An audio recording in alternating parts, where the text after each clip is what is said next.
वक्त सब कुछ सिखा देता है, लोगों के बिना रहना भी और लोगों के बिना जीना भी। दर्द भी उन्हीं को मिलते हैं जो हर रिश्ता दिल से निभाते हैं।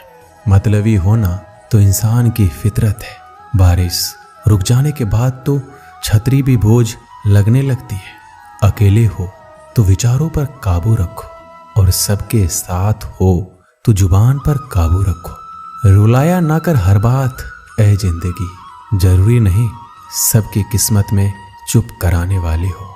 आप कितने भी अच्छे इंसान क्यों ना हो, आप हमेशा किसी की कहानी में बुरे जरूर होते हैं। वक्त भी हैरान है, इतनी जल्दी तो मैं भी नहीं बदलता जितनी जल्दी हम लोग बदलते हैं। कोई तराजू नहीं होता रिश्तों को तौलने के लिए, परवाह बताती है कि ख्याल का पलड़ा कितना भारी है। किसी भी व्यक्ति की सहनशीलता एक खींचे हुए रबर की तरह होती है। एक सीमा से ज्यादा खींचे जाने पर उसका टूटना तय है। इतिहास कहता है कि कल सुख था, विज्ञान कहता है कि कल सुख होगा, लेकिन पता है धर्म क्या कहता है? अगर मन सच्चा और दिल अच्छा है तो हर रोज सुख होगा। आदत थी मेरी सबसे हंसकर बोलना, मेरा शौक ही मुझे बदनाम कर गया। श्री कृष्ण कहते हैं खोई हुई दौलत, भूली हुई विद्या फिर से लौट सकते हैं, पर क्या खोया हुआ समय कभी लौटता है? नहीं। सारी जिंदगी रखा है रिश्तों का भर्म मैंने, लेकिन सच तो यह है कि खुद के सिवा कोई अपना नहीं होता। संसार में सुई बनकर रहे, कैंची बनकर नहीं। सुई दो को एक कर देती है और कैंची एक को दो कर देती है। व्यक्ति क्या है ये महत्वपूर्ण नहीं है, परंतु व्यक्ति में क्या है ये बहुत महत्वपूर्ण है। लोगों का मुंह बंद करवाने से अच्छा है अपने कान बंद कर लो, जिंदगी बेहतर बन जाएगी। श्री कृष्ण कहते हैं जीवन में समस्याओं से कौन घिरा रहना चाहता है, कौन कठिनाइयों से घिरा रहना चाहता है? कोई नहीं। आप भी ऐसा नहीं चाहोगे तो ऐसा करने के लिए आप क्या करते हैं? ऐसा करने के लिए अधिकतर लोग कठिनाइयों से दूर भागते हैं, समस्याओं से दूर रहते हैं, और यही आप सबसे बड़ी भूल कर बैठते हैं। समस्या जंगली पशु के समान होती है, जिससे आप जितना दूर भागेंगे वो उतना ही विकराल रूप धारण कर लेगा और अंततः आपका अंत कर देगा। तो इस समस्या से कैसे बचा जाए? और इस समस्या का हल है कि आप अपने परिश्रम से, अपनी लगन से, अपनी दृढ़ता से समस्या का हल ढूंढना होगा। यदि नाविक को कुशल खेवैया बनना है तो वो शांत समुद्र में नहीं बन सकता, उसे तो तूफान का सामना करना ही होगा। श्री कृष्ण कहते हैं कि इतिहास गवाह है कि जिसकी बराबरी नहीं की जा सकती उसकी बदनामी शुरू कर दी जाती है। समय एक नदी की तरह है, हम एक ही पानी को दोबारा नहीं छू सकते। जो धारा बह चुकी है वह फिर कभी नहीं आएगी। संभल के रहो ऐसे लोगों से जिनके दिल में भी दिमाग होता है। कोई भी इंसान ऐसे ही अपने आप नहीं बदलता। जिंदगी में कुछ ऐसे हादसे हो जाते हैं जो इंसान को बदलने पर मजबूर कर देते हैं। किसी ने एक संत से पूछा गुस्सा क्या है? संत ने बहुत अच्छा जवाब दिया, किसी और की गलती की सजा खुद को देना। वक्त के साथ चलना कोई जरूरी नहीं है, सच के साथ चलिए, एक दिन वक्त आपके साथ चलेगा। साइकिल और जिंदगी तभी बेहतर चल सकती है जब उसमें चैन हो। कुछ सच तो हम पहले से जानते थे, बस देखना चाहते थे कि लोग झूठ कहाँ तक बोल सकते हैं। जब इंसान का स्वार्थ पूरा हो जाता है तब वह आपसे मिलना तो दूर, आपसे बोलना भी छोड़ देता है। मुश्किल वक्त का सबसे बड़ा सहारा है उम्मीद, जो एक प्यारी सी मुस्कान देकर कानों में धीरे से कहती है सब्र रख, सब अच्छा ही होगा। जरूरी नहीं हमेशा बुरे कर्मों की वजह से ही दर्द सहने को मिले। कई बार हद से ज्यादा अच्छे होने की कीमत चुकानी पड़ती है। किस्मत और हालात दोनों जब साथ ना दे तो उनकी भी सुननी पड़ती है जिनकी कोई औकात नहीं होती। कोशिश आखिरी सांस तक करनी चाहिए, या तो लक्ष्य हासिल होगा या अनुभव। कहते हैं कि प्यार की शुरुआत आंखों से होती है। यकीन मानो प्यार की कीमत भी आंखों से ही चुकानी पड़ती है। श्री कृष्ण कहते हैं आपने पौधों को सींचते हुए देखा होगा, या आपने खुद भी पौधों को सींचा होगा, और आप भी ये कार्य प्रतिदिन करते होंगे। जब आप पौधे को जल देंगे तभी यह फलित होगा, इनमें से फूल निकलेंगे, इनकी सुंदरता बढ़ेगी। परंतु प्रतिदिन यह कार्य करने के पश्चात भी हम इससे एक महत्वपूर्ण सीख लेना भूल जाते हैं। हम कभी पौधों के पत्तों पर, उनकी डालियों पर, उनके फूलों और फलों पर जलधारा नहीं डालते, उन्हें धोते नहीं, परंतु फिर भी वह पनपते हैं, क्योंकि पौधों का जड़ ही सफलता का मूल है। यदि आप एक बार में अनेक कार्य करने जाएंगे तो आपको एक कार्य में भी सफलता नहीं मिलेगी, परंतु यदि आप बुद्धिमता से, दृढ़ मन से एक कार्य साधेंगे तो एकाएक स्वतः ही सारे कार्य सफल हो जाएंगे, जो आपका मूल है, जहां से आपको सिंचाई मिल रही है। यदि आपने उसी जड़ को छोड़ दिया तो एक सूखे पौधे की भांति आप भी सूख कर गिर जाएंगे और अपना अस्तित्व खो बैठेंगे। श्री कृष्ण कहते हैं, अच्छे लोग हमेशा साथ रहते हैं, दिल में भी, शब्दों में भी, दुआओं में भी। किसी के बारे में सब कुछ जान लेना उसे फिर से अजनबी बना देता है।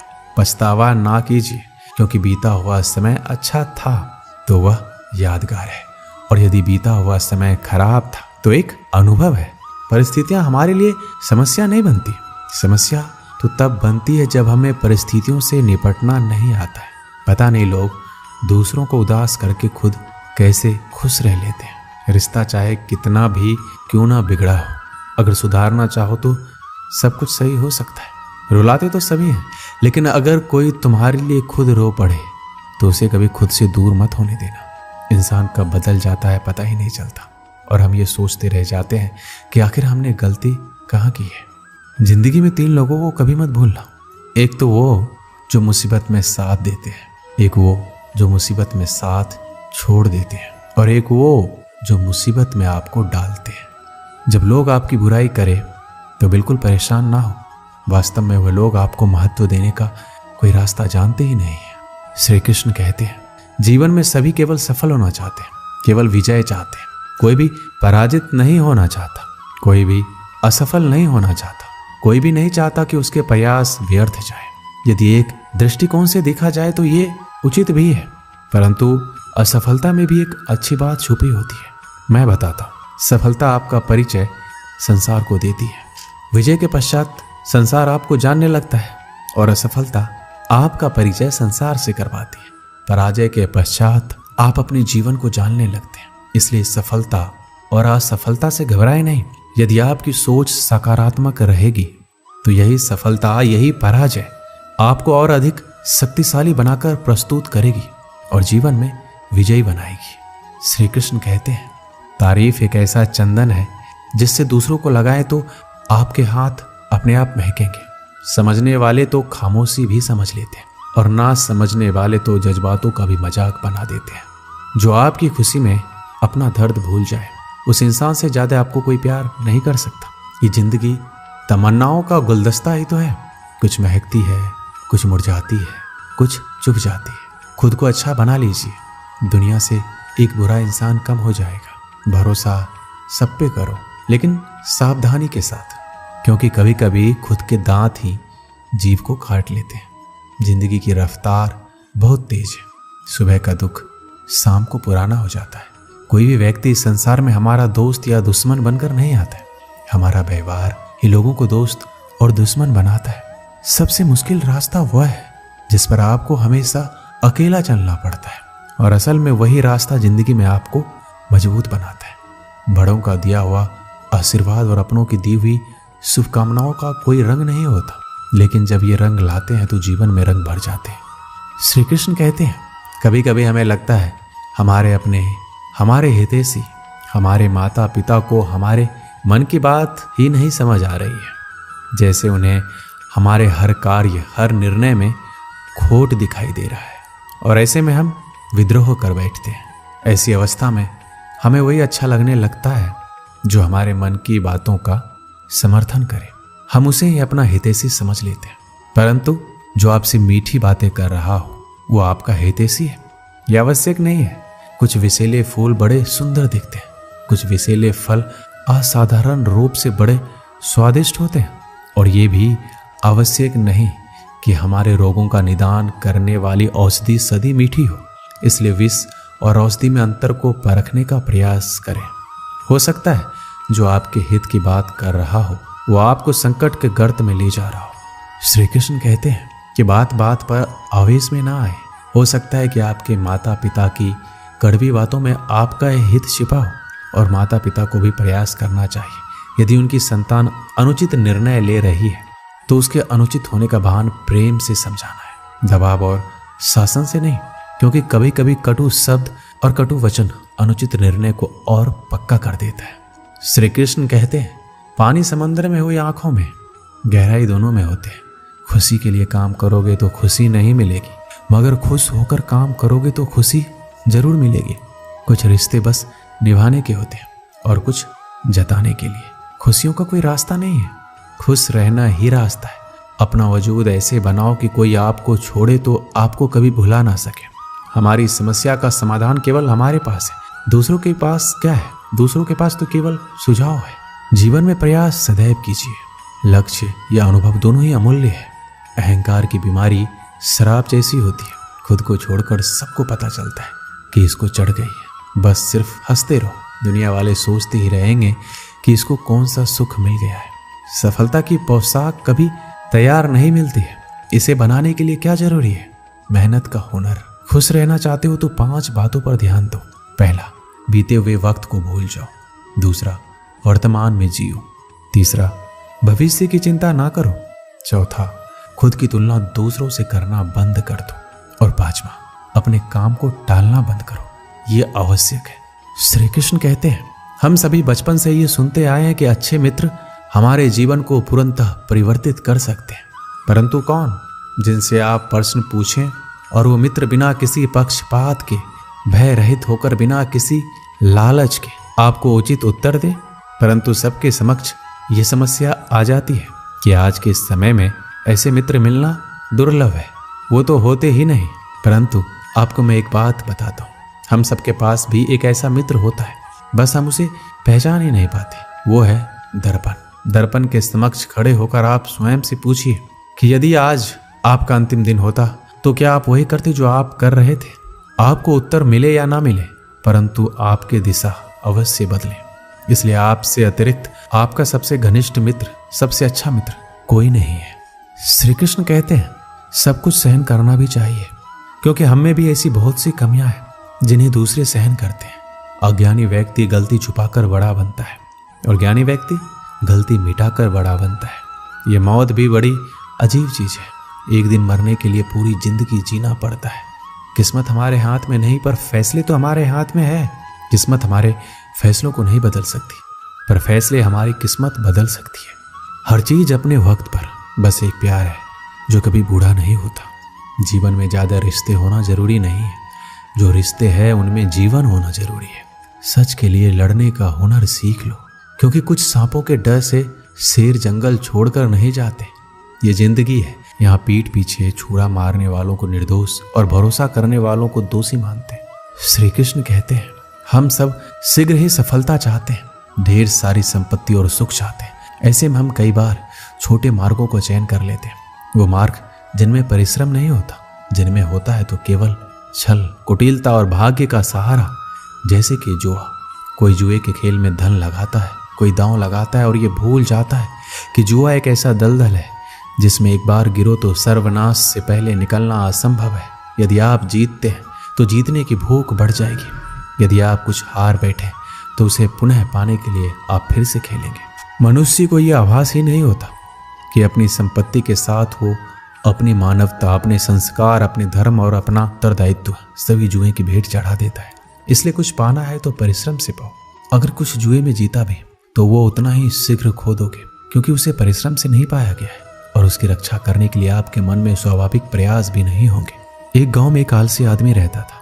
वह कुछ काम धाम नहीं करता था, बस दिन भर निढल्ला बैठकर सोचता रहता कि किस तरह कुछ खाने को मिल जाए। एक दिन वह यूं ही घूमते घूमते आम के एक बाग में पहुंच गया।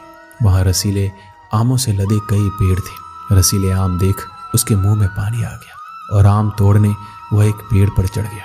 लेकिन जैसे ही वह पेड़ पर चढ़ा, बाग का मालिक वहां पहुंचा। बाग के मालिक को देख आलसी आदमी डर गया और जैसे तैसे पेड़ से उतरकर वहां से भाग खड़ा हुआ। भागते भागते वह गांव के बाहर स्थित जंगल में जा पहुंचा। वह बुरी तरह से थक गया था, इसलिए एक पेड़ के नीचे बैठकर सुस्ताने लगा। तभी उसकी नजर एक लोमड़ी पर पड़ी।